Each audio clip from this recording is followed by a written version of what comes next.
Hello दोस्तों, MKSD classes में आप लोगों का स्वागत है। हमारे चैनल को लाइक सब्सक्राइब शेयर करिए। तो आज का हमारा टॉपिक है संख्याओं के वर्गों और घनों पर आधारित प्रश्न। तो 1 से लेकर n तक सभी संख्याओं के घनों का योग बराबर क्या होता है? n कोष्टक में n+1/2 का होल स्क्वायर होता है। तो क्वेश्चन क्या है?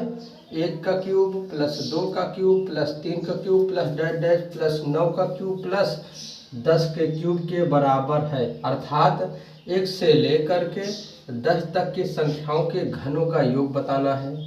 तो सूत्र क्या होता है? घनों का योग का सूत्र क्या होता है? योगफल बराबर क्या होता है? योगफल बराबर होता है n कोष्टक में n+1 का बटे 2 का होल स्क्वायर होता है। तो अर्थात n बराबर क्या होता है? n बराबर अंतिम संख्या। तो यहाँ कितना दिया है? n का मान 10 दिया है। तो अंतिम संख्या कितनी है? 10। तो हम लिखेंगे 10 कोष्टक में 10 + 1/2 का होल स्क्वायर। तो हमने हल किया तो 10 × 10 = 11/2 का होल स्क्वायर। तो हमने काटा 2 पंचे 10, 11 पचे 55 का होल स्क्वायर। अब देखो, अगर संख्या के अंत में 5 हो तो 5 का नियम क्या कहता है? स्क्वायर निकालना है। तो हम पहले 5 का वर्ग कर देंगे, 5 यहाँ 25 कर दिए। उसके बाद यहाँ जितना अंक हो उससे एक बढ़ा करके, अर्थात 5 × 6 5 6 कितना होगा? 32। अर्थात 1 से लेकर के 10 तक के घनों का योगफल कितना आएगा? 3025 हो जाएगा। तो ये था सूत्र पे आधारित। अब हम चलते हैं ट्रिक से। ट्रिक से हमको क्या करना है? हमने सबसे पहले अंकों का सम निकाला। अंकों का सम अर्थात 1 के घनों का अंकों का सम कितना हो गया? 1 हो गया। और 2 के घनों का संख्याओं के अंकों का सम कितना हो गया? 8 हो गया। 3 का निकाला तो 9 या 0। अगर 9 हो जाए तो उसको हम क्या मान लेते हैं? 0। उसके बाद 4 का देखते हैं। 4 में कितना है? अंकों का सम 1 हो गया। 5 में देखते हैं, अंकों का सम 8 हो गया। 6 में देखते हैं तो 9 या 0 हो गया। तो अर्थात कहने का मतलब ये है कि हर 3 अंकों के बाद रिपीट हो रहा है। 1 का 1 हो गया, 2 का 8, 3 का 0। फिर यहाँ देखो 4 का 1 हो रहा है, 5 का 8 हो रहा है, फिर 9 को क्या हो रहा है? 0। फिर उसके बाद फिर रिपीट हो रहा है, अर्थात 3 अंकों के बाद रिपीट हो रहा है। तो हम पहले 3 अंकों का अर्थात 1 2 3 अर्थात 3 संख्याओं के घनों का अंकों का सम कितना हो जाएगा? 0 होगा।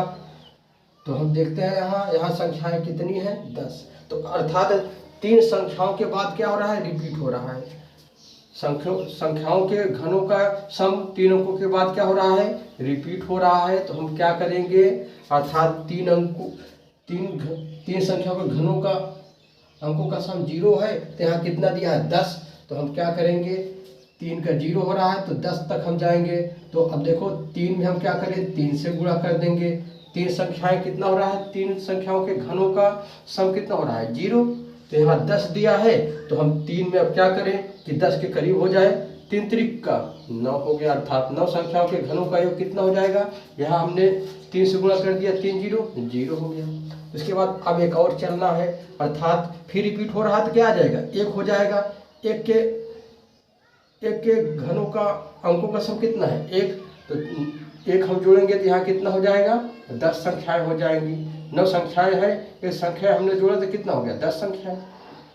उसके बाद अब देखो यहाँ कितना है? 1 का अंकों का सम कितना है? 1। अर्थात क्या है? 10 संख्याओं के घनों का अंकों का सम कितना होना चाहिए? चाहिए 1। तो अब ऑप्शन में हम चलते हैं, जिसका अंकों का सम 1 होगा वही हमारा उत्तर हो जाएगा। तो हम पहले ऑप्शन में चलते हैं। यहाँ देखेंगे तो कितना हो? 3 5 8 हो गया। 8 और 7 15 हो गया। 15 के अंकों का सम कितना हो? 5 1 6 हो गया। 6 और 5 कितना हुआ? 11। अर्थात इसका अंकों का सम कितना हो गया? 2। तो कितना आना चाहिए? 1। तो हमारा ए ऑप्शन क्या है? गलत है। दूसरे पे चलते हैं। तो यहाँ देखिए तो देखो यहाँ कितना हुआ 5 और 2 7 और 2 9, अर्थात 9 का मान क्या होता है 0, तो इतना क्या हो गया 0, और यहाँ क्या हुआ 5, अर्थात अंकों का सम कितना है इसका 5 है, इसलिए ए भी गलत है।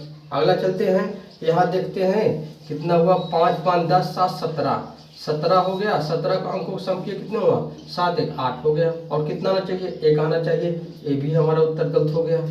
इसको देखते हैं तो कितना है यहाँ 3 2 5 और 5 10 हो गया, 3 2 5 और 5 कितना हो गया 10, 10 को हम जोड़ेंगे तो कितना हो जाएगा 1, अर्थात सम अंकों का योग कितना हो गया 10, अंकों का सम कितना हो गया यहाँ 1, 10 को जोड़े तो कितना हुआ 1 हो गया, तो यहाँ भी 1 आ रहा है, यहाँ भी 1 आ रहा है, अर्थात कितना हो जाएगा इसका ऑप्शन 3025, क्योंकि क्या है यहाँ भी 1 हो रहा है और यहाँ भी अंकों का सम 1 हो रहा है, दोनों मैच खा रहा है, इसलिए यही हमारा क्या हो जाएगा उत्तर हो जाएगा। अगला हम क्वेश्चन देखते हैं, अगला क्वेश्चन क्या कर रहा है 1 cube plus 2 cube plus 3 cube plus 4 cube plus dash 15 cube के बराबर है। अब देखो यहाँ क्या रहा है 15 क्यूब निकालना है, तो हमने क्या बताया हमको 15 तक पहुँचना है, अर्थात संख्याएं कितना दिया है 15, तो और 3 संख्याओं घनों का संख्याओं का सम कितना होता है 0 होता है, तो 15 तक हम ले जाएंगे, यहाँ लिखेंगे 15 संख्या, अर्थात 3 संख्या का कितना हो रहा है 0, तो 15 संख्याओं के 3 संख्याओं के घनों का सम कितना हो रहा है 0, तो 15 तक हमको जाना है, तो हमको अगर हम क्या कर दें 3 में क्या गुणा करें कि 15 हो जाए, 3 5 15, अर्थात हमको क्या है 5 से गुणा करना पड़ेगा। 15 तक जाना है तो क्या करना है हमको 3 से इसमें क्या है 5 से गुणा करना पड़ेगा, तो कितना हो जाएगा 15 हो जाएगा, 15 संख्याएं का क्यूब हो गया। उसके बाद हम 5 इसमें गुणा किए हैं तो 5 इसमें गुणा करेंगे 5 0 0, अर्थात 15 संख्याओं के घनों का सम कितना हो गया हमारा आ गया 0, अर्थात जिस ऑप्शन में अंकों का सम 0 होगा वही हमारा उत्तर हो जाएगा। हम चलते हैं इसमें देखते हैं तो कितना हुआ 1 2 3 3 1 4, इसका अंकों का सम कितना हो गया 4, तो ये क्या है कितना होना चाहिए 0, तो ये हमारा ऑप्शन क्या है गलत है। इसमें देखते हैं कितना हुआ 4 4 8 2 10 हो गया, 10 का अंकों का सम कितना हो गया 1, ये भी क्या है हमारा गलत है, क्या आना चाहिए 0। उसके बाद हम इसमें चलते हैं, क्या हो गया 4 4 8 1 9, 9 हो गया 9, तो ये भी क्या है ऑप्शन क्या है गलत है। उसके बाद फिर यहाँ चलते हैं कितना हुआ 3, कितना हो गया यहाँ 3 4 3 7 4 11, अर्थात 2 आ रहा है। यहाँ देखो यहाँ इसमें ये सही है क्योंकि 4 4 8 1 9, 9 का क्या होता है 0 हो जाता है, तो यही हमारा ऑप्शन हो गया। 9 का मान हमेशा क्या होता है 0 होता है, अर्थात कितना हुआ 15 का क्यूब का सम अंकों का योग कितना हुआ 0, तो यहाँ हम देखेंगे तो 4 4 8 1 9, 9 का मान क्या होता है 0, तो यही हमारा उत्तर हो गया। 144 क्या हो गया हमारा उत्तर इसमें हो गया, अर्थात क्या करना है सम अंक बराबर कर लेना है, जिस ऑप्शन में हो वही टिक कर देना है। तो इसमें किसमें मिला सी वाले ऑप्शन में क्या है सम अंकों का बराबर है, अंकों का सम क्या है बराबर है, अर्थात 4 4 8 1 9, 9 का मान क्या होता है 0, यहाँ दिया हुआ है 9 बराबर क्या कर सकते हैं हम 0, तो 0 आ रहा है, यही ऑप्शन सही हो जाएगा। चलते हैं अगला क्वेश्चन की ओर। अगला क्वेश्चन क्या कह रहा है 5 का क्यूब प्लस 6 का क्यूब प्लस 7 का cube plus dash dash plus 9 का क्यूब प्लस 10 का क्यूब के बराबर है। अब देखो यहाँ क्या है, यहाँ दिया है पहले वाला क्वेश्चन 1 से था, यहाँ 5 से दिया है, तो हम चलते हैं 10 तक है। हाँ पहले हम 1 से लेकर 10 तक निकालेंगे, तो 3 अंकों का सम कितना होता है, घनों के अंकों का सम 0 होता है। यहाँ कितना है 10, तो 10 अंकों का कितना हो जाएगा 3 3 का 9 और 10 1 10, अर्थात 10 अंकों का सम अभी मैंने निकाला था 1 होता है। उसके बाद हम चलते हैं यहाँ निकाल लेंगे 4 तक के, 4 तक निकालेंगे, 3 तक होता है 0, तो 4 तक निकालेंगे तो कितना हो जाएगा 1, अर्थात इसका अंतर कर देंगे 1 माइनस 1 बराबर 0, अर्थात जिस ऑप्शन का संख्याओं का सम 0 होगा वही उत्तर हो जाएगा। तो हम चलते हैं ऑप्शन में देखते हैं, ऑप्शन में देखेंगे तो 9 हो गया, 9 0 हो गया इसका। उसके बाद कितना है 5 एक 6 तो 8, इसका अंकों का सम कितना रहा है 8, तो ये हमारा उत्तर नहीं है, 0 होना चाहिए। क्योंकि 10 1 से लेकर 10 संख्याओं के घनों का सम कितना होता है 1, और 1 से लेकर के 4 घनों की संख्याओं का योग कितना होता है, संख्याओं का अंकों का सम कितना होता है 1, अर्थात 1 में से 1 घटाए कितना आ गया 0। तो हमको अब 0 लाना है, जिस ऑप्शन में होगा वही उत्तर हो जाएगा।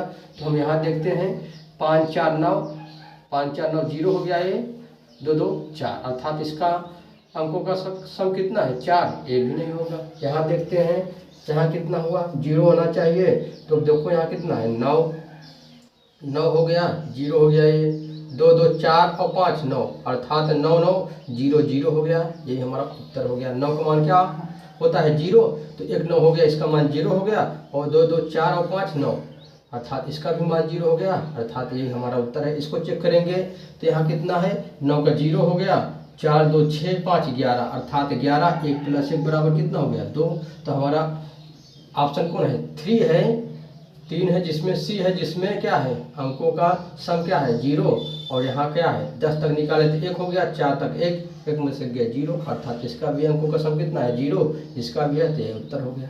अगला चलते हैं, अगला क्या है 1 से लेकर के n तक की सम या विषम संख्याओं के वर्गों का योग क्या होता है, n कोष्टक में n+1 दूसरे कोष्टक में n+2/6 होता है। अर्थात कहने का मतलब क्या है, चाहे सम संख्या हो चाहे विषम हो, अगर उनका क्या वर्गों का योग निकालना है तो उसका सूत्र क्या है, n कोष्टक में n+1 दूसरे कोष्टक में n+2/6 होता है। जैसे यहाँ क्वेश्चन दिया है 2 का स्क्वायर प्लस 4 का स्क्वायर प्लस 6 का square plus dash dash plus 20 का स्क्वायर का योग होगा। तो यहाँ क्या है, ये सम संख्या है, सम संख्याओं के वर्गों का योग बताना है, तो चाहे सम हो चाहे विषम हो उसका सूत्र योगफल का सूत्र क्या होता है, सम संख्या और विषम संख्याओं के योगफल का सूत्र क्या होता है, कोष्टक में n कोष्टक में n+1 दूसरे कोष्टक में n+2/6 होता है। तो n बराबर क्या होती है, n बराबर होती है अंतिम संख्या, अंतिम संख्या, तो हम इसको निकालेंगे, n का मान कितना है 20, तो 20 गुणे 20 + 1 फिर 20 + 2/6 करेंगे। तो हमने इसको हल किया तो 20 गुणे 20 21 गुणे 20 तो 22/6। अब हम इसको क्या करेंगे, इसको काटेंगे, काटेंगे तो कितना हो जाएगा, यहाँ हमने काटा 3 7 21 और 3 दूना 6, यहाँ कितना हो गया, यहाँ काटे तो कितना हो गया 2 1 9 2 और 2 दहम 20, यहाँ काट दिए तो इसको कितना हुआ 70, 10 7 70 गुणे 22 हमने कर दिया। तो हम गुणा किया 7 से गुणा कर दिया इसमें, तो 7 दूना 14 4 हासिल कितना हो गया 14 4 हासिल कितना हो गया 1, 7 दूना 14 1 15, उसके बाद एक जीरो उतर गया, अर्थात 1540। जिस ऑप्शन में होगा तो वही हमारा उत्तर हो जाएगा 1540। तो कहाँ है, यहाँ है 1540, 1540, अर्थात कहने का मतलब क्या है, 1 से लेकर n तक सम या विषम संख्याओं के वर्गों का योग क्या होता है, वर्गों का योग होता है n कोष्टक में n+1 दूसरे कोष्टक में n+2। तो इसको हम हल किए कितना गया 1540। उसके बाद अगला क्वेश्चन देखते हैं, अगर इसी में कह दिया जाए यहाँ 34 तक कह दिया जाए 34 का स्क्वायर, अर्थात 2 का स्क्वायर प्लस 4 का स्क्वायर प्लस 6 का square plus dash dash plus 34 का स्क्वायर का योग होगा। तो अब हमको देखना है संख्या कौन है, सम है, सम संख्याओं का वर्गों का योग कर रहा है, तो वही सूत्र होता है n कोष्टक में n+1 दूसरे कोष्टक में n+2/6 होता है। तो n बराबर अंतिम संख्या कितना दिया है 34 दिया है, 34 गुणे n+1 अर्थात 34 1 35 और गुणे 34 और 2 कितना हुआ 36/6। तो हमने काटा इसको, जब काट दिया तो कितना हो गया 6 का 9 6 6 6 36। तो हमने गुणा कर दिया 34 गुणे 36 किया तो 6 चौक को 24 के 4 हासिल कितना आ गया 0 को हासिल 2 आ गया, 6 चौक को 24 के 4 हासिल कितना आ गया 2, 6 त्रिक 18 और 2 कितना हुआ 20 और गुणे कितना हुआ 35।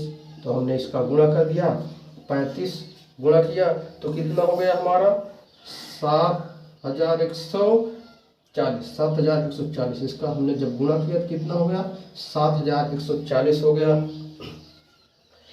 तो कितना आ गया उत्तर हमारा 7140 हो गया। चलते हैं अगला क्वेश्चन की ओर। अगला क्वेश्चन क्या रहा है, 1 का स्क्वायर प्लस 3 का स्क्वायर प्लस 5 का square plus dash dash plus 21 का योगफल क्या होगा। तो हम देखते हैं ये क्या है, एक विषम संख्या है। विषम संख्याओं के वर्गों का योग का सूत्र क्या होता है, तो क्या होता है योगफल बराबर क्या होता है, योगफल बराबर चाहे विषम हो चाहे सम हो दोनों का एक ही सूत्र होता है। वो सूत्र क्या है, n कोष्टक में n प्लस 1 दूसरे कोष्टक में n प्लस 2/6। यही सूत्र क्या है, सम में भी वैल्यू करेगा और विषम में भी। तो n बराबर अंतिम संख्या, तो ये अंतिम संख्या कितना दिया है 21। तो 21 गुणे n, 21 प्लस 1 बराबर कितना हो गया 22। 21 प्लस 1 बराबर कितना हुआ 22 और गुणे 21 प्लस 2 बराबर कितना है 21 2 कितना हो गया 23/6। अब हम इसको काटेंगे तो काटे यहाँ कितना हुआ, यहाँ 2 सामने काटा 2 तिहाई 6, 11 दूना 22 हो गया, 3 का नम 3 सत्ते 21 हो गया। अब हमको गुणा कर देना है। अब गुणा करेंगे तो पहले हम 7 गुणे 23 करते हैं। तो 7 त्रिक कितना हुआ 21 के एक हाथ से कितना हो गया 2, 7 दूना 14 और 2 14 2 16 हो गया और गुणे कितना हुआ 16 गुणे 11, हम 11 गुणा कर दिए तो 11 का नम 11 हो गया, 11 सब 66 एक 67 हासिल कितना आ गया 6। उसके बाद 11 का नम 11 सा कितना 6 कितना हुआ 17 अर्थात 1771 अर्थात 1 से लेकर 21 तक के विषम संख्याओं के वर्गों का योगफल कितना हो गया 1771। तो चाहे सम हो चाहे विषम हो हम दोनों के लिए यही सूत्र n कोष्टक में n प्लस 1 दूसरे कोष्टक में n प्लस 2/6 लगाएंगे। तो अगला क्वेश्चन क्या है, दो प्राकृतिक क्रमागत विषम संख्याओं के वर्गों का योगफल 394 है, तो उन संख्याओं का योगफल बताइए। तो हम इसके लिए बताए थे जब योग आ जाए, क्वेश्चन में जब योग आ जाए तो हमको क्या करना है, हमको पहले इसका क्या है जितनी संख्याएं हैं उससे भाग देना है। क्यों देना है, क्योंकि औसत बराबर क्या होता है, औसत बराबर होता है, औसत बराबर कुल संख्याओं का योग, संख्याओं का योग बटे कुल संख्या। अब देखना है हमको औसत बराबर बीच की संख्या होती है। औसत बराबर क्या होती है बीच की संख्या। अगर हम संख्याओं अर्थात कुल संख्याओं का योगफल कितना है 394 है, 394 हमको क्या है और कुल संख्या से भाग देना है। तो कुल संख्या कितनी है 2 प्राकृतिक, तो 2 से भाग कर दिए तो हमारे क्या है ये बीच की संख्या निकल आई, बीच की संख्या निकल आई अर्थात 2 संख्या दिया है। हाँ तो हम देखेंगे तो बीच की संख्या क्या आ गई हमारी, इसको 2 से काटेंगे तो 2 एक 2 हो गया, हासिल कितना हो गया 1 19 हो गया, 2 9 18 हासिल 14 अर्थात 197 हो गया। अर्थात कह रहा है कि 2 प्राकृतिक क्रमागत विषम संख्याओं के वर्गों का योग। अब देखो ये क्या है, ये वर्गों का योग है अर्थात ये संख्या क्या है हमारी वर्ग है और ये मध्य में है, 2 संख्याओं के वर्गों के मध्य में है। तो अब देखो क्या है, इसके पहले हम देखते हैं कह रहा है विषम संख्या होनी चाहिए। तो अब देखो ये क्या है, अब यहाँ किसके करीब जा रहा है 13। अगर हम 13 का वर्ग कर देते हैं 13 हमें कितना हुआ 169 हो गया। वर्गों के बीच की संख्या है तो ये किसका है 13 का वर्ग हो गया और यहाँ 13 14 सम है 15 15 15 में कितना हुआ 225 अर्थात 169 और 225 के बीच का है। तो ये किसका वर्ग है ये 13 का है और ये किसका हो गया 15 का है। तो कह रहा है तो उन संख्याओं के का योगफल बताइए अर्थात वो संख्या क्या है जिसका वर्ग जो 2 संख्याओं के बीच का वर्ग है अर्थात 197 2 संख्याओं के बीच का वर्ग है। तो वो संख्या कौन है 13 और 15 के बीच के वर्गों का वर्ग के बीच की संख्या है। हमको क्या कह रहा है उस संख्या का योग बताना है। तो पहली विषम संख्या कितनी आ गई 13 और दूसरी संख्या कितना हो गई 15। दोनों का कह रहा है योग बताना है, तो हमको जोड़ना है 3 और 5 कितना हुआ 8, और ये कितना हो गया 2, अर्थात 28 किस ऑप्शन में है डी में। तो इसका उत्तर यही हो जाएगा। अर्थात हमको सबसे पहले क्या करना है, कुल संख्याओं का योग बटे कुल संख्या भाग देना है। उसके बाद क्या है, ये किसके बीच में आता है उसको हल कर लेना है, वही हमारा उत्तर हो गया।